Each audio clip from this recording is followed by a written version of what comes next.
তুই থাক ভাই, মেজাজ খারাপ করিস না। শোন না, আবে ছাড় না ইয়ার। এ ভাই শোন না, একটা বার শোন না, বিশ্বাস কর না আমাকে, একটা বার। আরে মেজাজটা খারাপ করিস না, কি বিশ্বাস করবো? এ ভাই শোন না ভাই, তুই আমাকে বলছিলি ভাই, সত্যি বলছিলি তুই ছোট থেকে একটা মেয়েকে ভালোবাসতি। আবে সে তো অনেকেই বাসে না, এটা বলার কি আছে? ওর নাম মীরা। সেদিন ওর চলে যাওয়ায় সবকিছু কেমন যেন বদলে যাচ্ছিল, তবে বুঝে উঠতে পারিনি এটা ভালোবাসাও নাকি মায়া। কেন জানি ছেড়ে যাওয়া মানুষগুলো আমাদের খুব আপন হয়ে থাকে, তাই না রে? জানি না রে ভাই। আরে দূর, ভাই বলিস না আমাকে, আমার কেউ নেই, আমি একা। এর আপন জনে ছেড়ে দিচ্ছে, আসছে ভাই। এই চল। এই আরে কোথায় নিয়ে যাস? আরে দেখ এই শিক্ষা প্রতিষ্ঠানে তোমরা আসবা শুধুমাত্র পড়ালেখা করার জন্য, কোনো প্রকার মাস্তানি করার জন্য। দেখ, আয় দেখ, ভালো করে দেখ, চল দেখ, দেখ না ভালো করে দেখ। কি দেখলি? পরিবার। আর বাইরে যে দালানটা দেখলি, ওটা একটা ঘর। যেই মানুষটা সবাইকে বোঝাচ্ছিল, তার কিন্তু কোনো স্বার্থ নাই। সে শিক্ষক হিসেবে আমাদের পথ দেখায়। শিক্ষক তো বাবার সমতুল্যই না।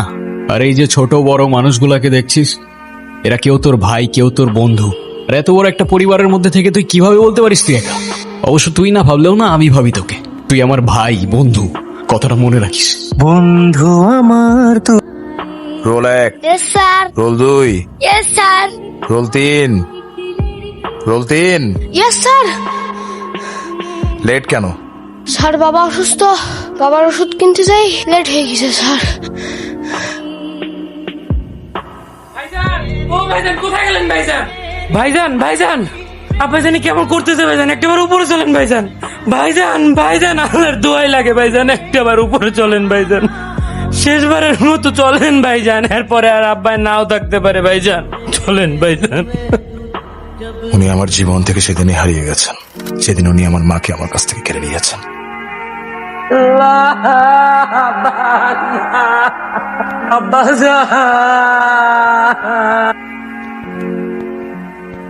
এদিকে আসো। তোমার বাবা তো শুধু অসুস্থ, আর আজকে আমার বাবা মারা গেছে। কিন্তু দেখো, আমি কিন্তু লেট করি নাই, ঠিক সময় তোমাদের ক্লাস নিতে চলে আসছি। ভয় লাগছে? স্যার লেট হবে না স্যার, স্যার। আরে ভাই তুই এখনো যাস নাই? আব্বা জানার নাই রে ভাই।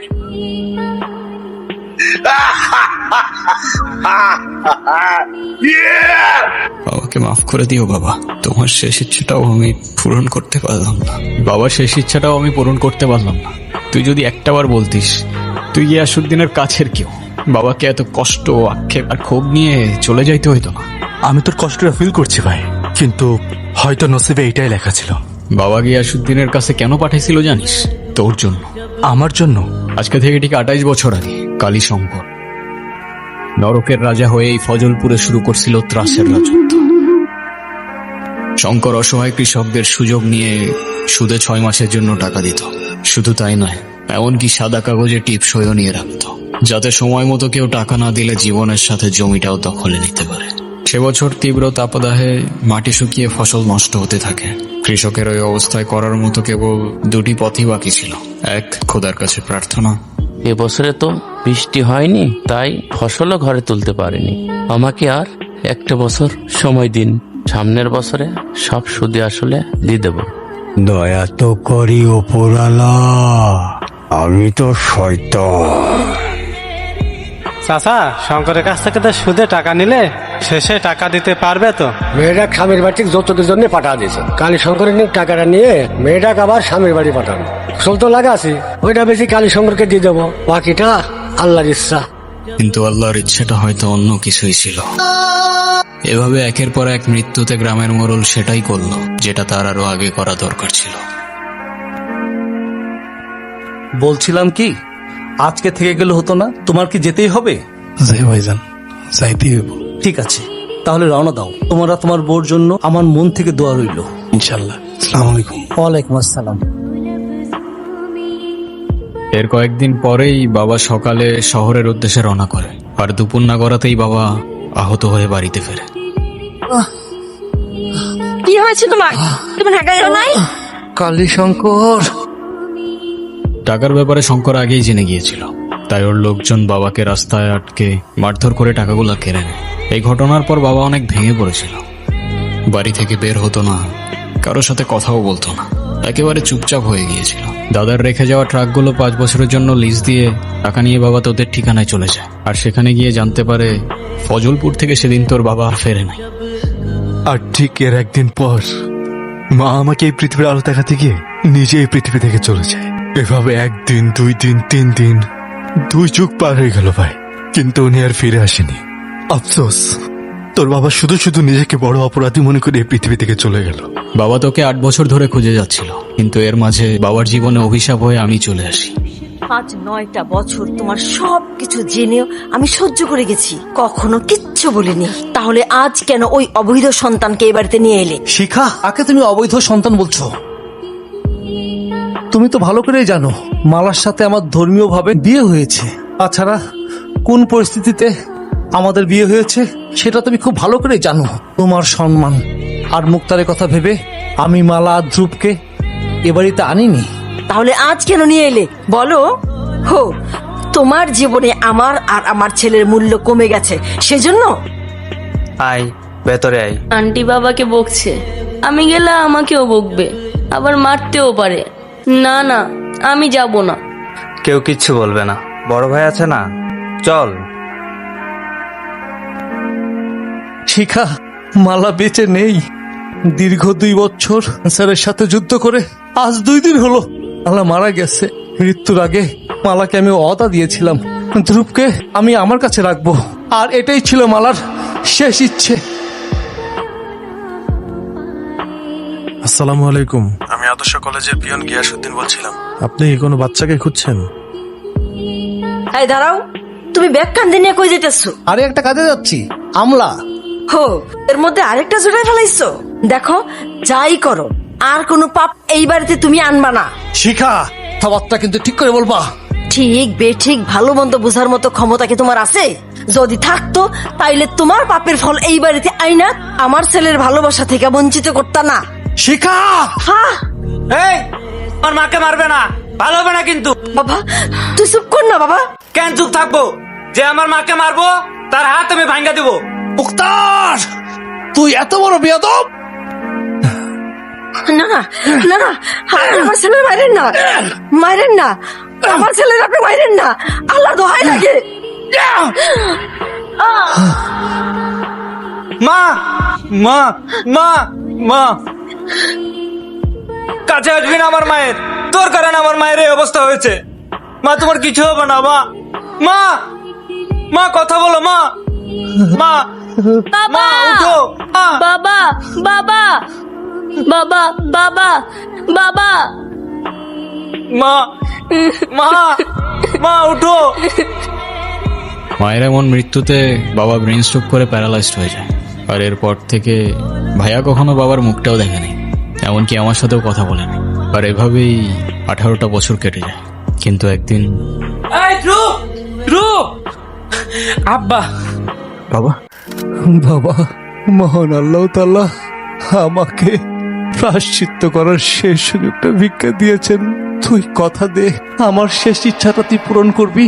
হ্যাঁ বাবা, বলো কি ইচ্ছা। সেদিনই বাবা আমায় এই সব কিছু বলে, আর তার শেষ ইচ্ছের কথাটাও।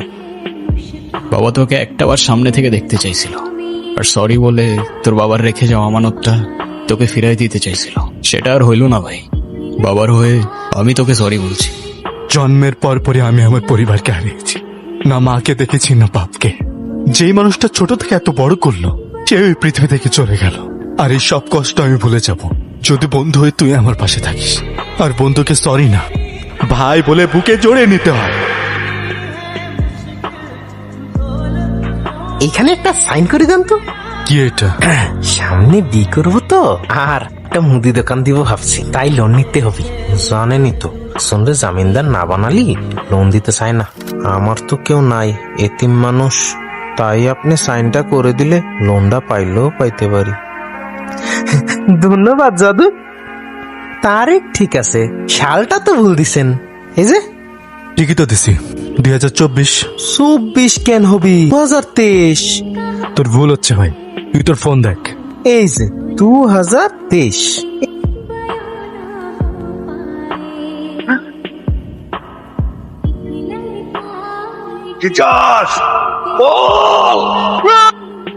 আসবি তো বাদা?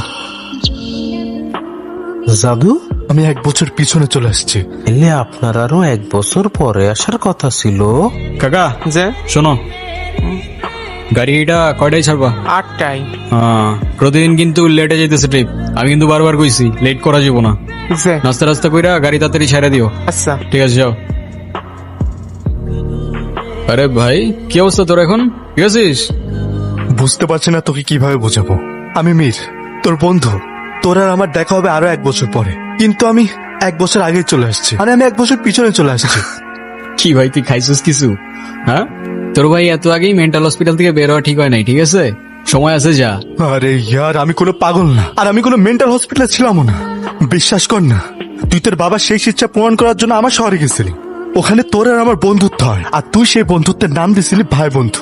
আচ্ছা আচ্ছা, তা কি শেষ ইচ্ছা ছিল আমার বাবার?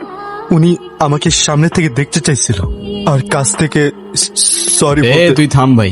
এই যে তুই যে আমারে বোকা বানানোর জন্য মিথ্যা কথাগুলো বলতেছিস না, সেটা এখন ক্লিয়ার। যে মানুষটা 17 বছর ধরে মরার মতো বিছানায় পড়ে আছে, সে তার জীবনের শেষ ইচ্ছা বলবে না? পাগল কোথাকার। এই বললাম না আমি কোনো পাগল না। লে, শালার পাগলকে পাগল বললে সব পাগলই খেপে যায়। তুই থাক ভাই, মেজাজ খারাপ করিস না। শোন না। আবে ছাড় ইয়ার। এ ভাই শোন না, একটাবার শোন না, বিশ্বাস কর না আমাকে একটাবার। আরে মেজাজটা খারাপ করিস না, কি বিশ্বাস করবো? এ ভাই শোন না ভাই, তুই আমাকে বলছিলি ভাই, সত্যি বলছিলি তুই ছোট থেকে একটা মেয়েকে ভালোবাসতি। আবে সে তো অনেকেই বাসে না, এটা বলার কি আছে? ওর নাম মীরা।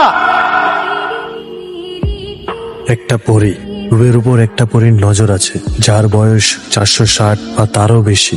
এই যুগে এসে নীরার কথা আমি যাকেই বলবো, সে হয়তো মজা নেবে আর না হয় বিশ্বাস করবে না। যেন কাউকে কখনো কিছু বলি নাই আমি।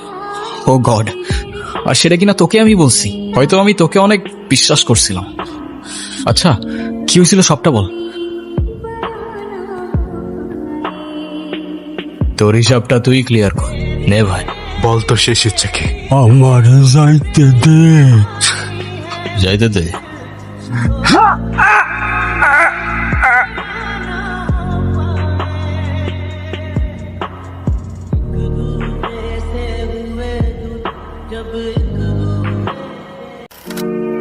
কিছু কথা সত্য হইলেও বিশ্বাস করতে কষ্ট হয়। যে মানুষটা আমাকে ভাই রেখে নিজ হাতে ঘরে তুলে নিছে, সে কিভাবে আমাকে মারতে চাইতে পারে? কিন্তু এটাই সত্যি। আর সত্যি কোনোদিন চাপাত হবে না। ভাই, ভাই না, পাপ। 17 বছর ধরে তোরে খুন করতে চাইতেছি, কিন্তু পারি নাই। যেদিন তোরে প্রথমবার খুন করতে গিয়ে ব্যর্থ হয়েছিলাম, নিজের উপর একটু সন্দেহ হয়েছিল। সেই সন্দেহ দূর করতে একটা খুনও করছিলাম। পরের বার তোরে মারতে গিয়ে আবারও ব্যর্থ হই, তাই আমি আবারও একটা খুন করলাম। এভাবে করে 1 থেকে 100 মানুষকে খুন করার পর কেন জানি আমি তোরে মারতে পারি না। কেন জানি তোর চেহারার সামনে আসতে আমি আমার শক্তি, সাহস সব হারায় ফেলাই। পাপ আর পাপীরা দুনিয়ায় থেকে যায়, আর পাপের পরেই দুনিয়ার নাম লেখা হয়। তোর জন্য আমি আমার মাকে হারাইছি, আমি আমার বাবার ভালোবাসা থেকে বঞ্চিত হয়েছি। তোর পয়সা থাকার কোনো অধিকার নাই, তোর পয়সা থাকার কোনো অধিকার নাই। তাইলে আজকে সব শেষ করে ফেলো না ভাই, মাইরা ফেলো আমারে।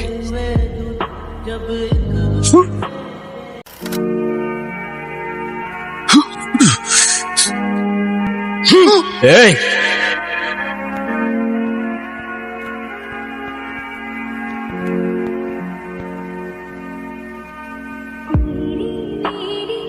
সারা জীবন তো শুধু নিজেরটাই ভেবে গেছো।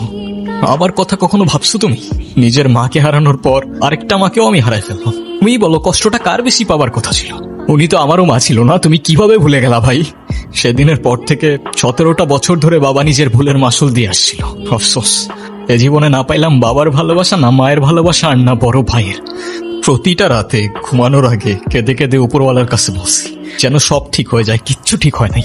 মায়ের এভাবে চলে যাওয়ার জন্য সবসময় নিজেকেই দোষারোপ করতে থাকতাম। তুমিই বলো, এর থেকে বড় শাস্তি আর কি হইতে পারে? আসলেই কি আমার দোষ ছিল ভাই? যদি তাই মনে হয় তাহলে শেষ করে দাও না আজকে সবকিছু, মেরে ফেলো আমাকে। আমার ভুল হয়ে গেছে ছোট, আমার মাফ করে দিস।